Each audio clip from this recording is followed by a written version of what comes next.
KBS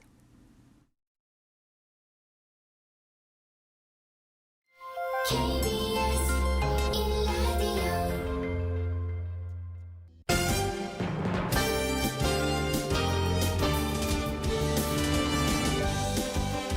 1라디오 KBS 1라디오 신성원의 오늘 세계는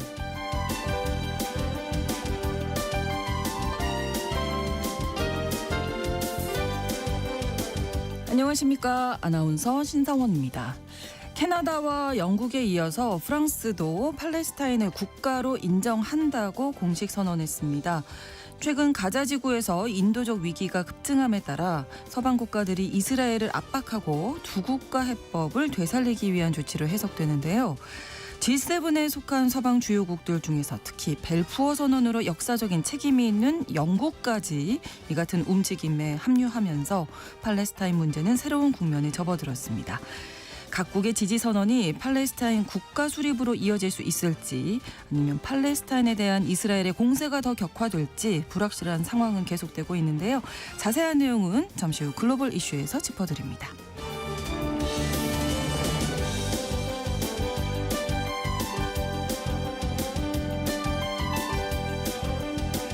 오늘 주목할 국제사회 뉴스는 헤드라인 뉴스와 키워드로 살펴보겠습니다. 통신원 취재 수첩 영국 소식 전해드립니다. 미국 행정부가 전문직을 위한 H-1B 비자 수수료를 100배나 올려서 논란이라는 소식 어제 전해드렸는데요. 영국은 반대로 비슷한 종류의 비자 수수료를 폐지하는 방안을 검토하고 있다고 합니다. 왜 이런 구상을 하는 건지 통신원 연결해서 알아보겠습니다. 9월 23일 화요일 KBS 1라디오 신성원의 오늘 세계는 시작합니다.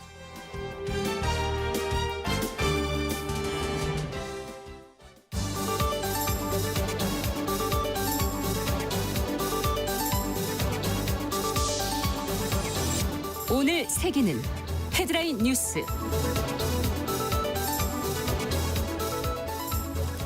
프랑스가 팔레스타인을 국가로 공식 승인했습니다.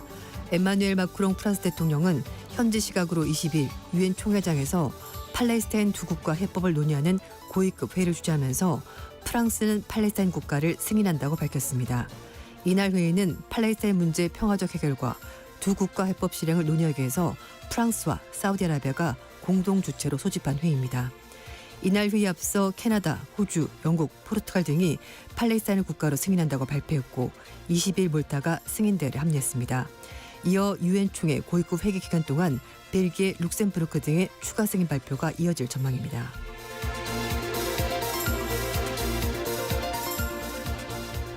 푸틴 러시아 대통령이 미국과 맺었던 핵제한 협정 중 마지막 남은 협정이 내년 2월로 종결된 상황에서 종결 후 1년간 협정의 핵무기 제한 원칙을 고수할 것이라고 밝혔습니다.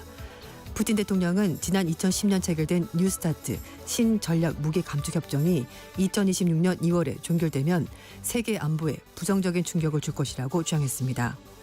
반면 푸틴 대통령의 제안은 핵무기 확대에 대한 우려보다는 미국의 일방적 핵전력 증강을 차단하는 전술일 수 있다는 해석도 있습니다.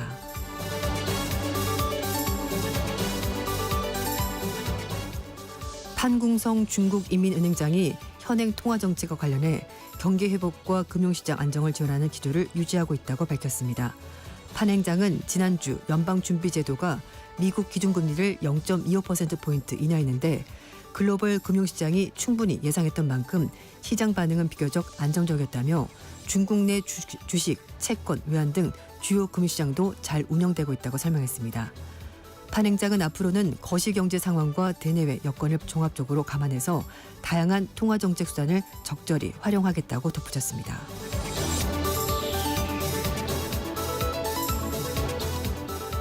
엔비디아가 챗GPT 개발사인 오픈AI와 새로운 전략적 파트너십을 체결하고 오픈AI에 최대 1,000억 달러 룬으로 140조 원을 투자할 계획이라고 밝혔습니다. 이번 투자는 엔비디아의 첨단 AI 칩을 사용해 오픈AI 모델을 학습 배포할 수 있는 10기가와트 규모의 데이터 센터를 구축하는 것이 목적인데요. 10기가와트는 원전 10개에 해당하는 규모입니다. 엔비디아와 오픈AI 이번 파트너십은 AI 열풍을 주도하고 있는 두 기업 간의 대규모 협력이라는 점에서 시장의 주목을 받고 있습니다.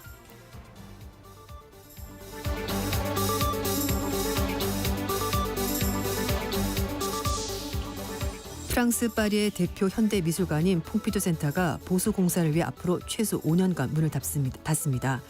1977년 개관 이래 3억 명 넘게 방문한 퐁피두 센터는 미술관, 공공도서관, 극장 등을 갖춘 복합 문화센터로 철골 구조물이 외부로 그대로 노출된 독특한 디자인으로 유명합니다.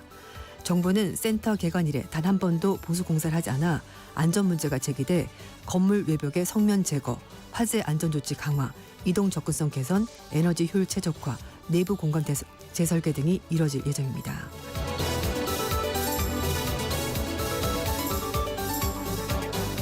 오늘의 헤드라인 뉴스 외신캐스터 조윤주 씨가 전해주셨습니다. 이번에는 키워드로 정리한 국제사회 소식을 살펴보겠습니다. 첫 번째 키워드 무책임한 발언 대 표현의 자유. 네. 미국 ABC 방송의 간판 심야 토크쇼인데요. 지미 커밀 라이브가 방송 중단 6일 만에 다시 재개가 될 것 같습니다. 네. 트럼프 정부의 압박 때문에 ABC 방송과 모회사 디즈니가 무기한 방송 보류를 결정했습니다만 표현의 자유 침해라는 거센 여론 때문에 결국 백기를 들었습니다. 디즈니 측은 국가적으로 좀 감정적으로 좀 격앙된 여러 가지 상황에서 이걸 악화시키지 않기 위해서 프로그램 제작 중단을 결정을 한 거다라고 해명을 했고요. 네. 일부 발언이 시기적으로 부적절했고 또 무감각하다고 느꼈기 때문이라고 설명을 했습니다. 그러면서 지난 며칠간 이 호스트인 지미와 깊은 대화를 나눴고 화요일부터 쇼를 재개하기로 결정했다고 밝혔는데요. 하지만 이 쇼의 진행자인 키멀은 아직까지 공식적 입장을 밝히지 않았습니다. 지난 15일 날 진행자인 지미 키멀이 오프닝 독백에서 우파 청년 운동가 찰리 커크가 사망한 데에서 공화당 입장을 좀 풍자를 한 건데요. 네. 일부 공화당 인사들이 찰리 커크를 살해한 사람을 마가와 다른 패거리군처럼 그렇게 규정하려고 필사적으로 노력한다면서 결국 공화당 쪽에서도 정치적으로 뭔가 이득을 얻기 위해서 이 사건을 이용한다고 비판했습니다. 이 발언이 나온 지 이틀 만에 트럼프 대통령이 임명한 브랜던 카 연방통신위원회 위원장이 직접 나서서 방송사 면허를 취소할 수 있다고 압박했고요. 네. 위협은 바로 효과를 나타냈습니다. ABC 방송과 최대 지역 방송 계열사인 넥스타 그리고 싱클리어가 바로 그 다음날 그날 저녁에 키멀쇼 방향을 무기한 보류한다고 발표했고요. 특히 넥스타라는 회사는 62억 달러 규모의 인수 합병권이 있었고 이게 연방통신위원회 승인을 기다린 상황이기 때문에 압박을 더 크게 받을 수밖에 없었습니다. 네. 이런 가운데 이 유명한 쇼가 결국 정부 압박에 문을 내리자 미국 여론뿐만 아니라 헐리우드 전체가 들끓었습니다. 네. 헐리우드 스타들 400여 명이 미국 시민자유연맹을 통해서 입장을 밝혔는데요. 정부의 표현의 자유 위협은 절대 용납할 수 없다는 공동성명을 발표했고 톰 행크스, 메릴 스트립 같은 유명 배우들도 대거 서명에 동참했습니다. 네. 정계에서도 비판이 있었는데요. 공화당의 테드 크루즈 상원의원도 카 위원장 행동에 대해서 매우 위험하다라고 비판했고요. 이외에도 랜드풀, 토드영 같은 다른 공화당 의원들도 잘못됐다고 입장을 밝혔고 네. 월스트리트저널도 이건 사실상의 정부 검열이라면서 비판했었습니다. 네. 자, 한편으로 애리조나주에서 찰리 커크 추모 행사가 있었습니다. 네. 이 커크의 부인이 트럼프 대통령과 함께 연단에 섰네요. 그렇습니다. 21일 날 글렌데일에 있는 스테이트팜 스테디움에서 찰리 커크 추모 공식 행사가 있었습니다. 네. 트럼프 대통령, 행정부 주요 인사들이 총 출동했고요. 7만여 명에 달하는 추모객이 모인 가운데 커크의 미망인 에리카 커크가 연단에 올랐습니다. 남편을 살해한 용의자를 살해한다라고 말해서 대중들로부터 박수를 받았는데요. 용서한다. 용서한다고 네, 말해서 네. 박수를 받았는데 미국 언론들은 미망인인 에리카 커크가 용의자인 타일러 로빈스 용서한다는 말에 모여있던 청중으로부터 기립박수를 받았다고 전했습니다. 네. 커크는 이제 공동 설립한 터닝 포인트 USA 이게 우팔 대표를 그런 단체이긴 한데요. 네, 이 단체 네. 최고 경영자를 이제 남편 이어받으면서 이 단체를 계속 끌고 나가겠다고 밝혔고요. 네. 앞으로도 과거에 했던 것처럼 대학교 캠퍼스를 돌면서 활동은 계속하겠다라 밝혔습니다. 부인이 이어받는군요. 맞습니다. 네. 그래서 에리카는 증오에 대한 응답은 증오가 아니다라고 말하면서 복음에 나온 응답은 언제나 사랑으로 원수를 사랑하는 것이다. 이렇게 말했다고 합니다. 추도사에서 에리카는 남편이 보수적인 기독교 가치에 바탕을 둔 미국 가정의 회복을 위해서 노력했다라고 강조를 했습니다. 한편 미국의 주요 매체들은요. 민간인 추모식으로는 이례적으로 전직 대통령, 국장과는 거의 그 정도의 규모였다라고 평가했는데 또 주목할 점은 트럼프 대통령과 불화를 겪었던 일론 머스크 테슬라 CEO도 참석을 해서 네, 트럼프 대통령과 옆자리에서 대화를 하는 모습이 포착이 됐습니다. 이날 커크 추모 행사에 트럼프 대통령, 제이디 벤스 부통령, 일론 머스크 테슬라 CEO 등 미국의 보수 인사들이 대거 참석했는데요. 앞에 말씀인 것처럼 에리카는 증오에 대한 응답은 증오가 아니다라고 대답을 했습니다만 트럼프 대통령과 제이디 벤스 부통령 그리고 행정부 고위 인사들은 연단이 올라서 마치 정치 집회하듯이 사람들을 자극하는 말을 했습니다. 네. 복수, 결의 이런 단어를 썼고요. 벤스 부통령은 커크를 순교자라고 칭하면서 우리는 결코 움츠러들거나 비굴하지 않을 것이고 총구 앞에서도 절대 흔들리지 않을 것이다. 오. 이렇게 말했습니다. 네. 한편 이제 불화 때문에 사이가 멀어졌던 트럼프 대통령 머스크는 커크 추모식에서 방탄유리로 된 대통령 전석에 나란히 앉아 있었는데요. 네. 두 사람이 트럼프 정부의 정책 때문에 공방을 벌이고 싸운 이후에 거의 3개월 만에 공식석상에 처음으로 모습을 드러냈습니다. 한편 미국 언론들은 이번 추모식이 단순한 추모 행사를 넘어서서 보수 진영 세력의 과시, 결집을 위한 정치적 이벤트인 것 같다라고 평가를 했는데요. 네. 행사장 곳곳에서 터닝포인트 USA 자원봉사자들이 유권자 등록을 받았고요.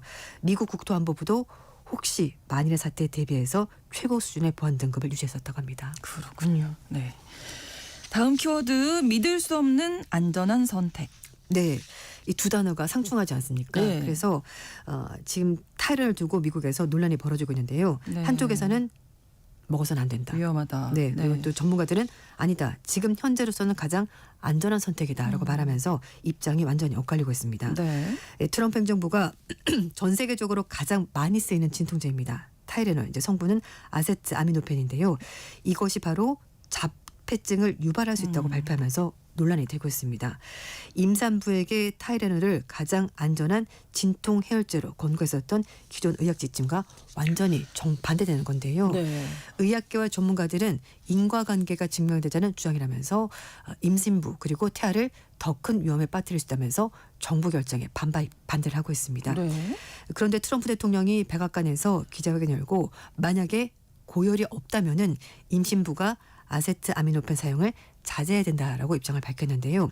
동시에 미 식품의약국 FDA에 엽산, 그러니까 비타민 B의 일종인데요. 루코보린을 일부 자폐 아동 증상 치료제로 승인할 계획이다라고 밝혔습니다. 네. 우리가 그냥 영양제로 먹는 건데 이걸 치료제로 얘기를 하는 건데요.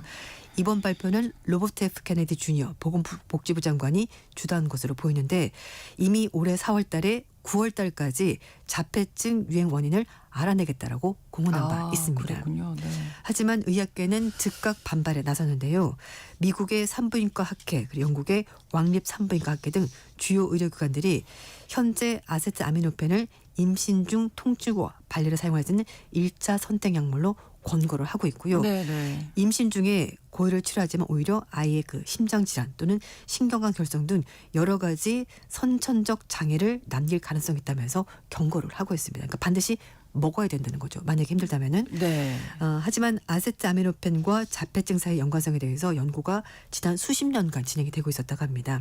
다만 앞에도 말씀드린 것처럼 결과가 엇갈리는 건데요. 네. 일부 관찰 연구에서는 통계적 연관성이 있긴 합니다만 전문가들은 이게 약물 때문에 직접적으로 연관성이 있는지 네. 아니면 유전 때문인지 또는 산모 질환 같은 다른 변수 때문인지 명확하지 않다라고 얘기를 하고 있습니다.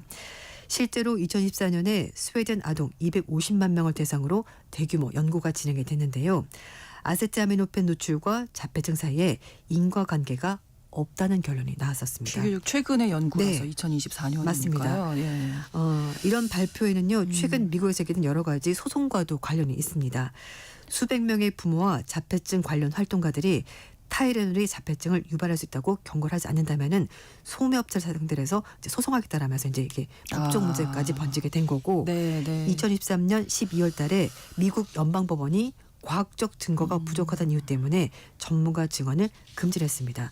결국 이 판결을 근거로 해서 작년 8월달에 연방법원에 제기된 모든 소송은 기각이 됐습니다. 네, 뭐 임신 기간에 대부분의 이제 약물을 조심하죠. 네, 조심하고 섭취를 안 하지만 정말 막 열이 너무 나거나 네. 할 때 이 얘기를 듣기는 들었었거든. 타이레놀. 네. 예, 근데 어쨌든 이렇게 지금까지 전문가들, 그러니까 의학계 네, 전문가들은 먹어도 된다. 예, 인과관계가 네, 없다. 없다 이렇게 네. 나온 건데 좀 지켜봐야 되겠네요. 다음 키워드 이제 냉방장치는 필수 의약품. 네. 올 여름 내내 너무 덥지 않았습니까? 너무 더웠죠. 유럽도 정말 어마어마했었는데요. 예. 그래서 유럽에서 여름 동안에 관련 질환 때문에 사망한 사람이 62,775명, 6만 명이 넘습니다. 그래서 스페인 바르셀로나의 글로벌 보건 연구소가 유럽 32개 국가에서 지난 이제 6월부터 9월 30일까지 사망률 조사를 해봤는데요. 더위와 관련된 것으로 사망되는 사람이 2022년 그때는 6만 7천 명보다 조금 적긴 합니다만 그래도 전년 동기 대비해서 23% 증가했습니다. 특히 사망자의 3분의 2가 남유럽에서 발생했다고 하는데요. 네네. 특히 노인 인구 비율이 높고 더위가 자주 발생했던 이탈리아가 피해가 컸습니다. 19,000명 가장 많았습니다. 네. 유럽연합의 기후감시기구인 코페르니쿠스에 따르면 작년 여름은 유럽에서 관측 역사상 가장 더웠다라고 합니다. 사실 올여름도 마찬가지였습니다. 올여름도 6월 달에 정말 기록적인 폭염이 있었는데요. 네. 스페인 일부 지역이 낮 기온이 46도가 넘었고요. 알프스 만년설이 최저 빈결 고도, 그러니까 그 눈이 이제 그대로 녹는, 그러니까 녹지 않고 얼어 있는 그 상태가 해발이 더 높아지게 된 겁니다. 그러니까 점점 올라가야지만 눈을 볼 수 있는 상황이 된 건데, 그렇죠. 뭐 열사병, 탈수 같은 즉각적인 영향 외에도 더위 때문에 이제 기저질환 때문에 건강이 나빠지는 경우가 있습니다. 네. 뭐 심장마비, 뇌졸중, 호흡기관 때문에 건강에 문제가 있었다고 하는데요. 특히 더위가 직접적인 사인으로 기록되는 일은 물론 좀 드물긴 합니다만 더위에 따른 사망자 수로 해서 좀 정확히 파악하는 것은 힘들지 않냐라는 지적도 있긴 합니다. 말씀드린 것처럼 올 여름은 이번 연구에 포함되지 않았습니다만 네. 이탈리아 응급의학회는요. 올해 더위가 정점에 달했을 때 일부 지역의 응급실 이용이 최대 20%까지 증가했다고 밝혔습니다.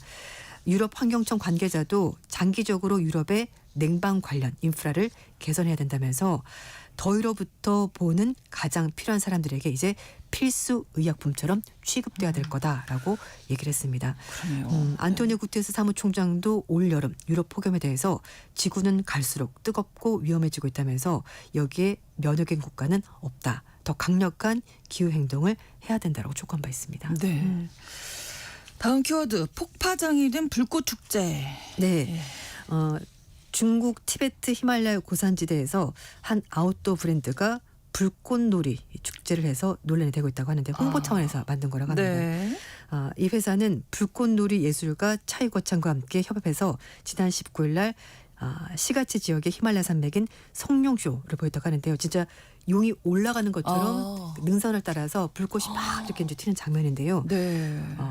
그 티베트의 전통 색깔인 오색 깃발을 다 연상케 하는 그런 다양한 색깔을 넣어서 불꽃놀이를 하면서 용이 하늘로 올라간 이제 형상을 만드는 건데 네.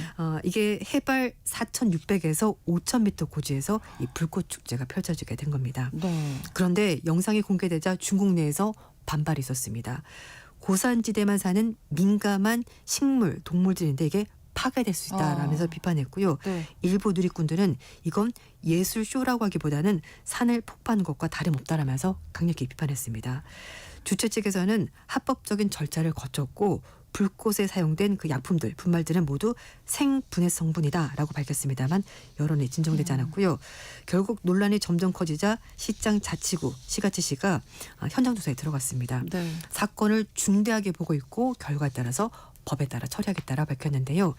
그래서 이 회사가 SNS에 사과문을 올렸습니다만 또 중국 판 그리고 영문판에 뉘앙스 차이가 있어서 더 논란이 됐습니다. 네. 중국판에서는 자연에 대한 겸손, 존중 자세가 필요하다는 것을 깨달았다라면서 좀 죄송하다, 반성의 의미가 있었는데 네. 영문판은 중국 측과 소통해서 업무 방식을 조정하겠습니다라고 말해서 책임을 회피하는 듯한 태도를 보였습니다. 한편 중국 언론들은 불꽃이 꺼지고 남아할 것은 단순한 사과가 아니라 환경보호 행동이라면서 강력히 비판했습니다. 이 회사는 1991년 캐나다에서 만들어진 아웃도어 브랜드고요. 2019년 모기업의 측에서 이제 중국 안타그룹에 이제 인수가 됐다고 하는데 굉장히 유명한 브랜드입니다. 그리고 굉장히 고가입니다. 예. 고산지대에서 이렇게 불꽃 축제. 음. 환경을 좀 지키는 것도 필요한 일인데요. 특히 아웃도어 브랜드인데. 그러니까요. 네, 좀 네. 컨셉을 잘못 잡은 것 같습니다. 다음 키워드 3번 이상은 위험합니다. 네, 라면, 라멘. 라면은 우리나라 음식 라면. 네네. 라멘은 이제 일본 라멘 우리가 그렇죠. 예. 뭐 보통 부르는데요. 라멘을 주 3회 이상 먹을 경우에 사망 위험이 주 1회 또는 2회 섭취하는 사람보다 1.5배나 높아진다는 연구 결과가 나왔습니다. 네. 예. 야마가타 대학과 야마가타 현립 요네자와 영양대학 공동연구팀이 46살부터 74살까지 남녀 6,700명을 대상으로 해서 라멘 섭취 빈도와 사망 위험 관계를 추적해봤더니 이런 결과가 나왔다고 하는데요. 라멘 섭취 빈도를 한 달에 한 번 미만, 뭐 한 달에 한 번에 3번, 주 1에서 2회, 주 3회 이상 이렇게 나눠서 비교를 해봤더니 네. 사망 위험이 가장 낮았던 그룹은 주 1에서 2회, 그러니까 그 이상은 뭐 별 상관이 없었습니다. 근데 네. 대신에 주 3회 이상이 이상은 이제 문제군요. 문제가 되는 겁니다. 왜냐? 라멘에 나트륨이 너무 많다고 해요. 그렇죠. 네, 네네. 그래서 이제 연구팀도 나트륨이 이런 주요 여러 가지 위암, 심장병, 뇌졸중 위험을 높이는 요인이다라고 설명했는데요. 네. 일본 정부가 권장하는 하루 소금 섭취량 남성은 7.5g, 여성은 6.5g인데요. 네. 시중에 판매되는 라면 한 그릇의 소금량은 7.7g입니다. 이미 넘어가네요. 네, 물론 국물을 다 마시는 사람은 없겠죠. 그렇지만 좀 좀 속을 달래고 싶을 때 반 마실 정도는 수도 있어요. 반 정도는 네. 마시지 않겠습니까? 그래서 특히 사망 위험이 높은 그룹이 있습니다. 네. 남성 70세 미만 국물을 절반 이상 마시는 사람 그리고 술을 자주 마시는 사람은 라멘으로 해장하시는 분들. 위험하다는 거죠. 네. 그래서 거기다가 뭐 곱빼기를 한다든지 그렇죠. 토핑을 한다든지 예, 밥을 예. 먹는다든지 그러면 국물을 더 많이 먹게 되는 겁니다. 그래서 가능하면은 라면 자체가 나쁜 음식은 아니지만 네. 그래도 국물을 너무 좀 다 드시는 거는 줄이시고 네. 채소, 야채 같은 거가 좀 곁들여서 먹으면 음. 좋다라고 합니다. 네, 우리 라면도 마찬가지가 아닐까. 네, 나트륨이 많죠. 그거 인정해야 될 것 같습니다. 그렇습니다. 이렇게 헤드라인 뉴스와 키워드 여기까지 듣겠습니다. 외신캐스터 조윤주 씨가 전해드렸어요. 고맙습니다. 네, 감사합니다. KBS 라디오 신성원의 오늘 세계는 1부 마무리하겠습니다. 11시 30분부터 일부 지역에서는 해당 지역 방송 보내드립니다. 피터 세트라의 The Glory of Love 함께 듣겠습니다.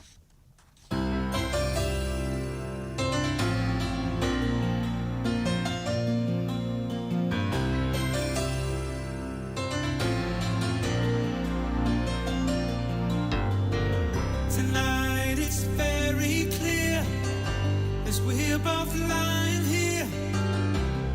There's so many things I wanna say. I will always love you.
지금 시각은 11시 30분입니다.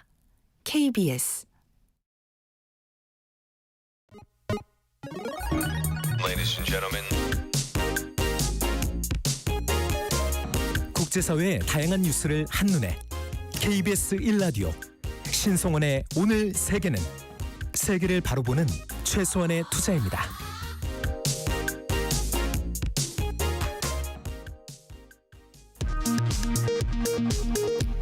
이 시각 라디오 정보센터 뉴스입니다. 유엔 총회 참석을 위해 미국 뉴욕을 방문 중인 이재명 대통령이 첫 일정으로 세계 최대 자산운용사인 블랙록 CEO, 레리 핑크 세계경제포럼 의장을 만나 AI와 재생에너지 협력 방안 등을 논의했습니다.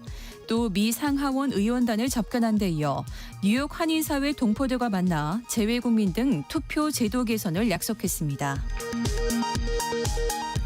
한미일 3국 외교장관이 미국 뉴욕에서 만나 한반도 비핵화 원칙을 지켜나가겠다는 내용의 공동성명을 채택했습니다. 통일교 청탁과 정치권 로비 의혹을 받고 있는 통일교 한학자 총재가 구속됐습니다. 통일교 청탁과 함께 금품을 받은 혐의로 기소된 건진법사 전성배 씨의 첫 재판은 오늘 오후 시작됩니다. 특검 수사기간 연장과 인력 증원 등의 내용을 담은 이른바 덧센 특검법이 국무회의에서 의결됐습니다. 내란 특검팀에 의해 추가 기소된 윤석열 전 대통령의 보석 신문기일은 26일 오전에 열립니다. 서울 서부지법 폭력 난입 사태 배후를 수사하고 있는 경찰이 전광훈 사랑제일교회 목사의 딸 전모 씨의 주거지와 사무실에 대한 압수수색에 나섰습니다. 한강버스가 정시고장 나흘 만에 전기계통 오작동으로 잇따라 고장나 퇴근 시간 시민들이 큰 불편을 겪었습니다. 어제 저녁 한강버스 한 척이 강 한가운데서 멈춰서고 또 다른 한 척은 아예 출발하지 못했습니다. 지금까지 라디오 정보센터 뉴스 정한나였습니다.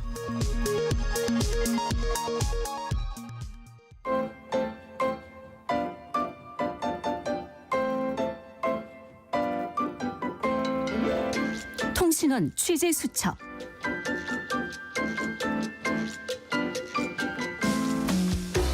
통신원 취재 수첩입니다. 오늘은 영국으로 가볼 텐데요. 영국 정부가 해외 고급 인재에 대해서 비자 수수료 폐지를 검토하고 있다고 하네요.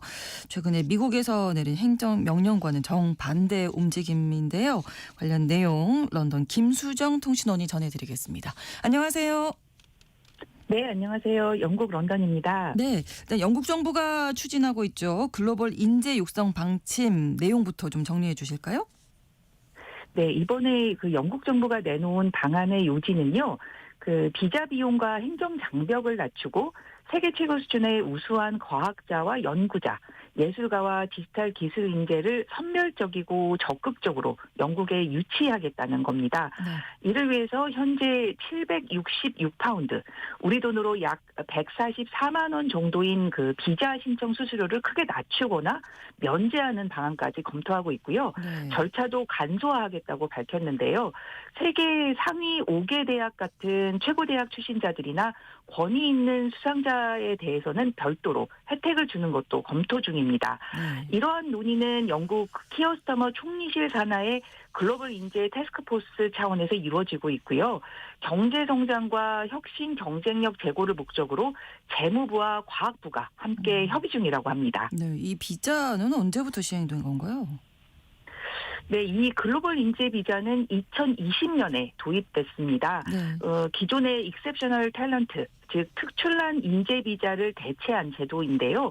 그 대상은 과학과 의학, 공학과 인문학, 사회과학, 디지털 기술, 또 예술과 문화, 즉 영화나 패션, 건축 분야의 리더거나 또는 차세대 리더 이렇게 규정돼 있고요. 그 신청 방식은 크게 권위 있는 추천기관의 추천을 받아서 신청하는 표준 루트와 국제적으로 권위 있는 상을 받은 인재들에 대한 특별 루트로 구분돼 있는데요. 장점으로는 고용주 스폰서 없이도 자유롭게 일할 수 있고요. 가족 동반 영주권 경로가 열려 있다는 점입니다. 네. 영국에서는 이 경로의 사용이 그동안 빠르게 늘어왔는데요. 통계적으로만 봐도 2023년 기준 글로벌 탤런트 비자 승인 건수는 전년 대비 76% 증가해서 3,901건을 기록했습니다. 네, 그럼 이 정책이 이제 확실하게 시행이 된다면 실제 신청자들에게 가장 크게 영향을 주는 부분 어떤 부분일까요? 네, 물론 가장 현실적인 변화는 비용 절감이겠죠. 네. 현재 영국에 정착하기 위해서는 앞서 말씀드린 766파운드의 비자 수수료뿐 아니라 연간 1,035파운드의 건강보험료 비용도 내야 하고요. 네. 또 가족이 있다면 이 비용이 추가되니까 전부 합치면 수천 파운드가 들었던 게 사실인데 그러게요. 이 항목이 감면이나 면세가 된다면 초기 진입 비용이 크게 줄어들게 되고요. 이렇게 되면 젊은 연구자나 스타트업 창업자들에게는 좋은 기회가 된다는 겁니다. 또 추천 절차가 간소화되면 처리 기간도 크게 단축될 전망이어서 영국행이 보다 쉽게 될 것으로 보입니다. 네. 그런데 저희가 그간 전해드린 뉴스의 내용을 보면 영국도 뭐 미국처럼 이민을 좀 통제하는 그런 분위기가 점점 심해지고 있구나 이렇게 느꼈었거든요. 그래서 이번 결정이 좀 의외다 이런 생각도 들어요. 네, 그렇습니다. 얼핏 보면 좀 모순처럼 보이는데요. 네. 실제로는 이민 정책의 이중 선택 전략입니다. 즉 영국은 전체 이민과 체류에 대해서는 말씀하신 대로 그동안 정치적 사회적 압력 때문에 최근 몇 년간 여러 루트에서 입국을 엄격하게 관리해 왔습니다. 네. 실제로 최근 몇 년 동안 비자 승인 건수는 급격하게 감소했고요. 하지만 반대로 고숙련 인재는 국가 경쟁력과 직결되므로 별도의 우대 트랙을 둬서 선별적으로 유치하겠다는 겁니다. 네. 이런 배경에는 미국의 정책 변화, 즉 트럼프 행정부의 H-1B 비자의 대폭적인 수수료 인상이 있는데요. 네. 미국이 비자 비용을 급격하게 올리면서 미국으로의 유입이 줄거나 비용 장벽이 높아진다면 영국의 상대적 매력도를 높일 기회가 생긴다. 이런 계산이 깔려 있는 거죠. 아, 그렇군요. 즉 일반 예. 이민은 억제하고 규제하되 최상위 고급 인재는 별도의 트랙으로 유치하고 관리하자는 일종의 전략적 차별화인 셈입니다. 그렇군요. 이 방침에 대해서 현재 여론은 어떻습니까? 반응은 분야별 이해관계별로 극명한데요. 네. 일단 대학과 기업, 연구기관과 첨단 산업계들은 적극적으로 환영하는 분위기입니다. 영국은 기술이나 연구 인재 부족이 심각한 만큼 학계는 이런 식으로라도 고급 인재들을 영입하는 걸 원하고 있고요. 네. 또 기업들도 기존의 수수료와 행정비용, 처리 지연이야말로 글로벌 인재 유치의 장벽이다. 이렇게 지속적으로 지적해왔기 때문에 이렇게 비용과 절차가 완화되면 직접적인 이익으로 이어진다고 보고 있습니다. 반면에 보수적인 유권자들, 특히 이민 규제를 해야 한다고 주장하는 그룹에서는 일반 국민들은 물가와 세금으로 고통받고 있는데 왜 외국인들에게만 혜택을 주냐 이런 반발도 일부 나오는 게 사실입니다. 네. 결국 경제 성장과 인재 확보라는 실익과 이민 규제 강화라는 정치적 기조 사이에서 균형을 잡는 게 핵심 과제이지 않을까 싶습니다. 네, 어쨌든 전체적으로 최근에 영국 우선주의를 강조하는 분위기잖아요. 그래서 이런 방침이 좀 반발에 부딪히지는 않을까 이런 생각도 드는데요. 네, 정치적 맥락에서 보면 이번 조치는 보수적이거나 민족주의적 정서와 직접 충돌할 소지가 있는 게 사실입니다. 네. 하지만 영국 정부는 이 조치를 국가 경제 성장과 과학기술 경쟁력 확보라는 실용적 명제로 프레임할 것으로 보이고요. 네. 핵심은 이 조치가 대중의 일자리와 복지를 훼손하지 않고 장기적으로 더 많은 일자리와 투자 그리고 세수를 창출한다.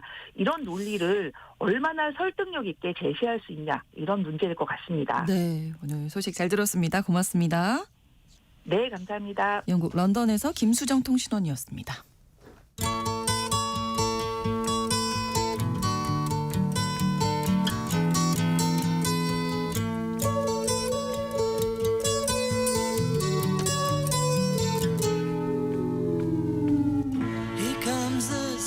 캐나다, 영국, 프랑스 등 주요 서방 국가들이 팔레스타인을 국가로 인정한다는 선언을 잇따라 내놓고 있습니다. 이런 움직임이 팔레스타인 분쟁과 이스라엘의 대외 정책에 어떤 영향을 미칠지 오늘 글로벌 이슈 시간에 알아보겠습니다. 오늘도 한겨레 신문 정의길 선임 기자 나오셨습니다. 어서 오세요. 안녕하세요.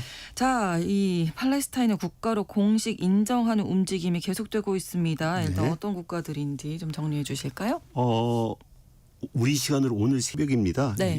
뉴욕에 있는 유엔 총회에서 에마뉴엘 마크롱 프랑스 대통령이 팔레스타인을 국가로 인정하겠다 하고 선언했습니다. 네. 마크롱 대통령은 평화를 위한 시간이 왔다.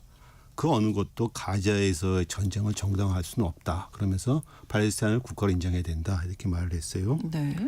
오늘 그래서 프랑스를 따라서 벨기에, 룩셈부르크, 안도르 이런 나라들이 산마리노 이런 나라들이 한 5개국이 더 추가적으로 팔레스타인을 국가로 승인했습니다. 전날에는 영국의 키어 스타머 총리가 네. 방송 연설을 통해서 팔레스타인을 국가로 승인했습니다. 평화와 두 국가 해결책에 대한 희망을 되살리기 위해 영국은 공식적으로 팔레스타인을 국가로 인정한다 이렇게 말을 했어요. 같은 날 캐나다의 마크 카니 총리도 성명을 내서 캐나다는 팔레스타인을 국가로 인정하고 팔레스타인과 이스라엘 양국 모두에게 평화로운 미래의 약속을 건설한 협력관계를 제안한다 이렇게 얘기를 했습니다. 같은 날 오스트레일리아, 포르투갈도 팔레스타인을 국가로 인정했어요. 네. 이틀 동안 10개의 서방 국가가 팔레스타인을 국가로 인정한 것입니다. 네. 특히 오늘 유엔 총회에서는 프랑스와 사우디아라비아가 주최를 해서 팔레스타인 분쟁에 대한 두 국가 해법에 초점을 둔 정상회담을 일일 정상회담을 개최하면서 아주 이 팔레스타인 국가 인정뿐만 아니라 두 국가 해법에 대해서 네. 강력한 국제적인 푸시를 한 거죠. 추진을 한 겁니다. 그러네요. 어쨌든 간에 네. 이틀 사이에 10개 국가가 팔레스타인을 승인했습니다. 그래서 193개 유엔 회원국 중 그전에는 147개국이 팔레스타인 국가를 인정했는데 이제는 10개가 추가돼서 157개국이 팔레스타인을 인정하게 된 거죠. 그렇군요. 우리나라는 어떻습니까? 우리나라는 외교부 관계자가 어저께 익명으로 네. 팔레스타인 이스라엘 분쟁과 관련해 여러 국가들과의 관계를 고려해서 진지하고 신중하게 검토한다 이렇게 발표를 했는데 사실상 안 하겠다는 얘기입니다. 일본도 비슷한 태도인데요. 네. 하야시 요시마사 관방장관도 정례 브리핑에서 정세 변화를 주시하며 특별한 관심을 갖고 종합정을 검토하겠다 이렇게 얘기를 했어요.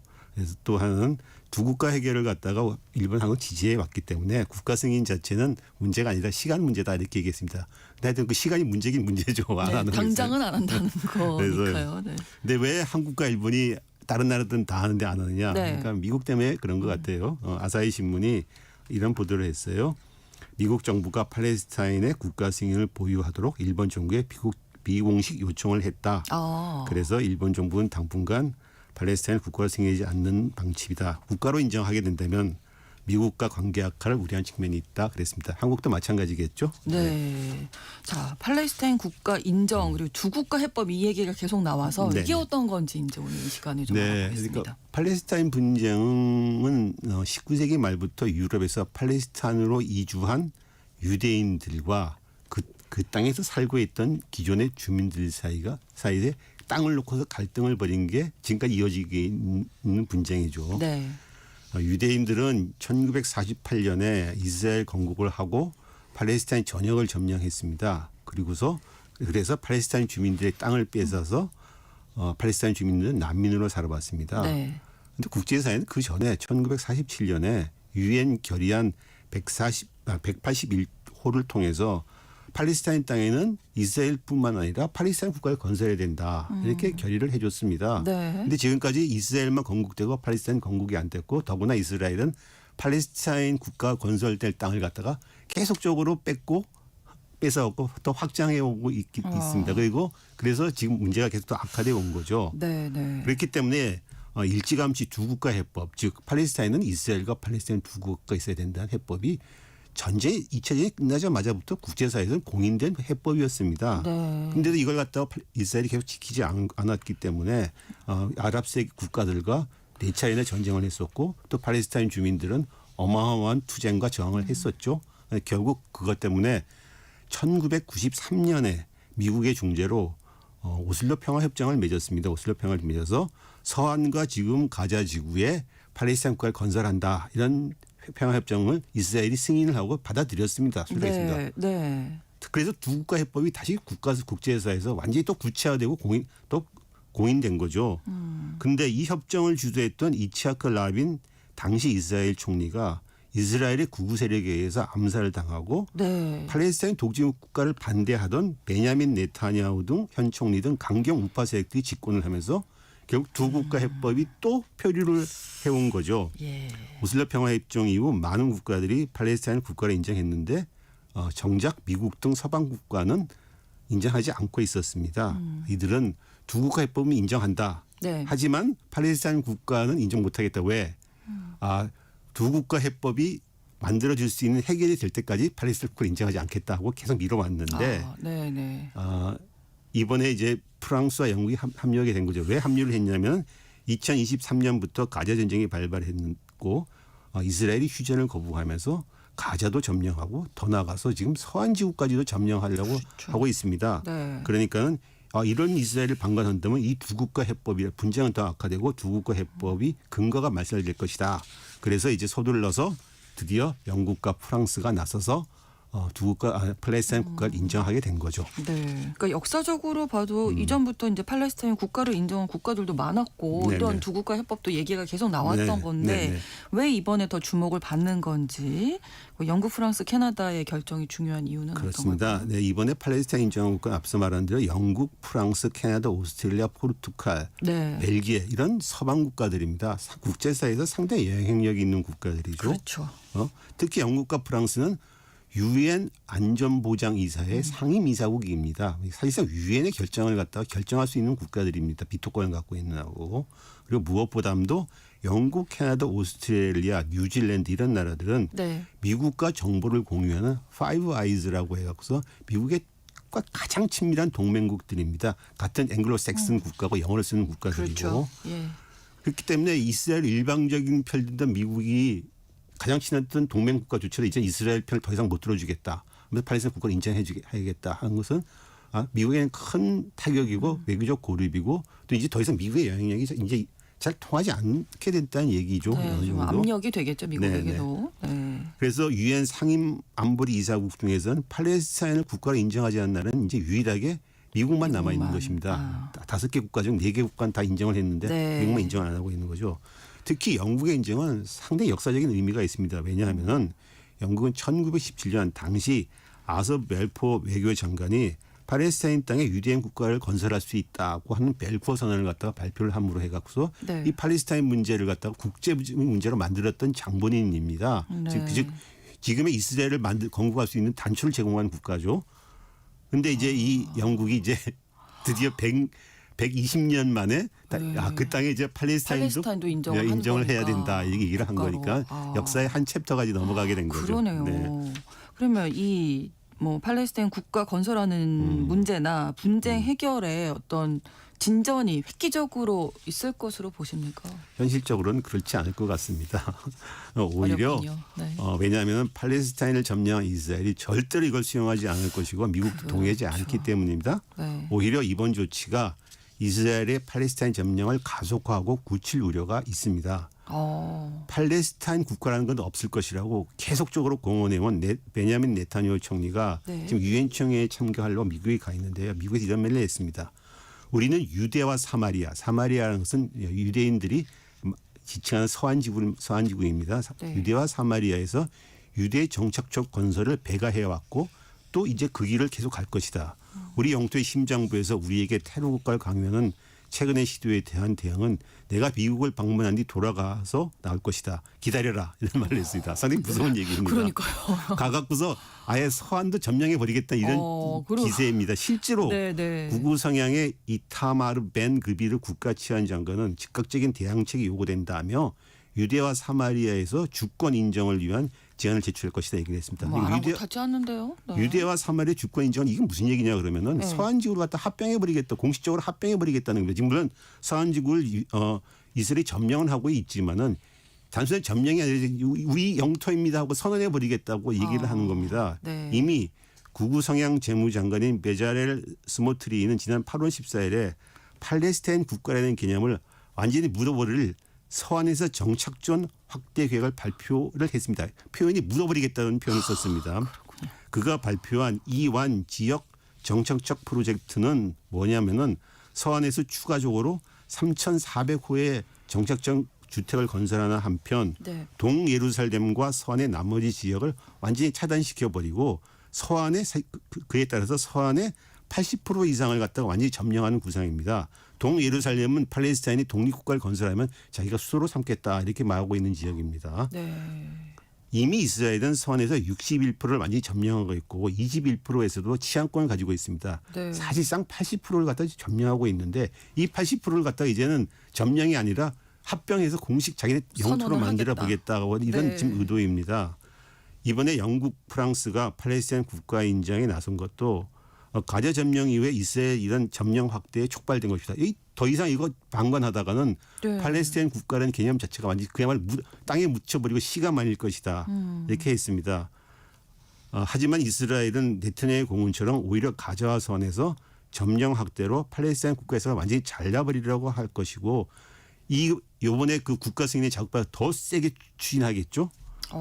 하지만 이스라엘의 국제적 고립 등 대외관계 위기가 상당히 깊어질 것 같습니다. 그럼에도 계속 될 분위기네요. 지금 그렇습니다. 이스라엘에 네, 미칠 네. 영향은. 그런데 이스라엘이 이제 이스라엘 상당히 지금 심각한 국면이죠. 네. 일단 방금 얘기한 대로 이스라엘이 점령 확대를 추진할 것은 확실시 됐는데 이제 국제사회는 이제 그런 이스라엘의 침략과 대량 학살에 대해서 더 이상 외교적 수사로만 머무는 것이 힘들게 된 상황으로 몰리고 있습니다. 국제사회도. 왜냐하면 팔레스타인 국가를 승인한다는 것은 국제법적으로는 팔레스타인 국가의 권리를 침해하는 모든 행동을 불법으로 보고 대응해야만 함을 의미합니다. 네.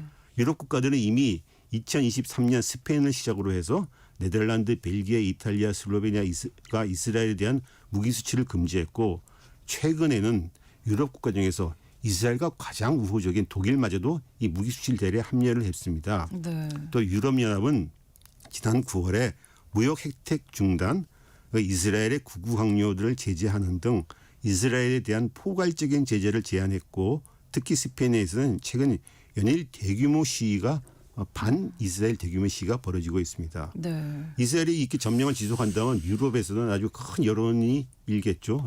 가만히 보죠.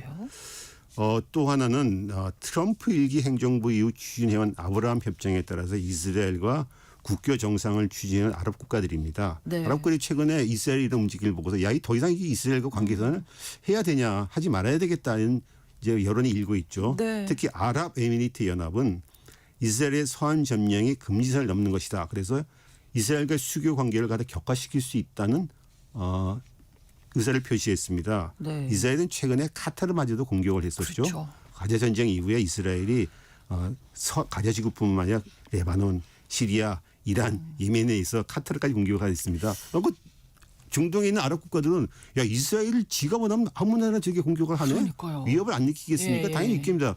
더구나 카타르는 미국의 동맹국인데도 막 공격을 했으니까는. 네네. 이렇게 되면 이제 이스라엘이 전쟁은 이겼지만 가면 갈수록 국제적으로 고립이 되고 있고 지금 더 고립이 심화될 모양새입니다. 네. 그래서 네타냐후가 지난 15일에 이런 말을 했습니다. 이건 일종의 고립이다. 자급자족 경제를 만들어야 한다. 앞으로 수년간 우린 아테네나 슈퍼 스파르타가 될 것이다. 다른 선택이 없다. 이런 말을 했습니다. 이건 무슨 얘기냐면 옛날 고대 그리스 시대 아테나 스파르타처럼 네. 강력한 국방력을 만들고 자급자족 경제로 나가겠다. 그러니까 이 말은 스스로 자기네가 고립됐다는 걸 인정을 한 얘기입니다. 그렇죠. 그러니까 이스라엘 증시가 뭐 그때 폭락을 하는 동 이스라엘에서 큰 난리와 반발이 일어났었죠. 네. 팔레스타인으로서는 지금 국가를 건설하느냐 마느냐 정말 중요한 기로에 놓인 것 그렇습니다. 같습니다. 상당히 중대한 국면이라고 할 수 있습니다. 네. 네타냐후가 전쟁을 포기하지 않고 차제의 점령을 지속하려 할 것이고 이 서한 지구에서 점령 확대하려 할 것입니다. 네타냐후는 지금까지 가자 전쟁을 막지 못한 책임을 피하려고 전쟁을 계속 확대해 왔습니다. 그렇죠. 전쟁을 중단하는 순간 자기는 물러나야 되기 때문에요. 네. 그럼 결국 이제 네타냐후의 변곡점은 내년 10월 이 총선 정기 총선입니다. 내년 10월까지 어쨌든 간에 자기가 끌고 가려고 하겠네요. 끌고 가려고 네. 하겠죠. 그래서 가제를 완전 점령해 놓고 또 서한마저도 크게 점령해 놓고서 봐라 이제 우리 이스라엘이 이렇게 위대해졌다 커졌다 하면서 자기 정권 유지를 호소하려 하겠죠. 네. 한 가지 변수는 미국의 트럼프를 지지하고 있는 마가 진영, 즉 미국을 다시 위대하게 이 진영에서 이스라엘과 과제 전쟁에 대한 염증이 커지고 있다는 것입니다. 네. 뭐 얼마 전에 준 찰리 거꾸도 사실 죽기 전에 이 과제 전쟁과 이런 거에 대해서 상당히 비판적인 얘기를 했었습니다. 트럼프는 그동안 네타냐후에게 끌려다니면서 그의 전쟁 확대를 추인해 왔었는데 네. 미국도 내년 12월에 중간선거입니다. 그렇기 때문에 그때까지 트럼프가 그런 모습을 계속 보여준다면 선거에 좀 좋지 않은 영향을 주겠죠. 그렇죠. 팔레스타인의 운명이 이 네타냐후와 트럼프의 정권 개선에 달려있는 참 별로 슬픈 현실입니다. 네. 정치적인 계산에 네. 예, 민간인들은 희생이 계속되고 있고요. 그렇습니다. 가자전쟁과 팔레스타인 분쟁이 당분간 더 격화되면서 심각한 국면으로 치달을 것 같습니다. 예. 그러면 유럽에서 이렇게 국가로 승인을 하는데 미국은 지금 이제 승인을 안 하는 거잖아요. 네, 안 하고 있습니다. 미국의 움직임은 어떻게 되고 이런 상황에 대해서 다 계산을 할 텐데. 할 텐데 트럼프 전 정부 선택지가? 입장이나 또 민주당 야당의 민주당 내에서도 네. 워낙 친이스라엘 성향이 강하기 때문에 이 문제를 갖다가 이제 팔레스타인 국가를 승인하는 문제는 당분간 없을 것입니다. 그리고 이제 그렇군요. 아랍 국가들과의 관계 그 아랍 국가들한테 계속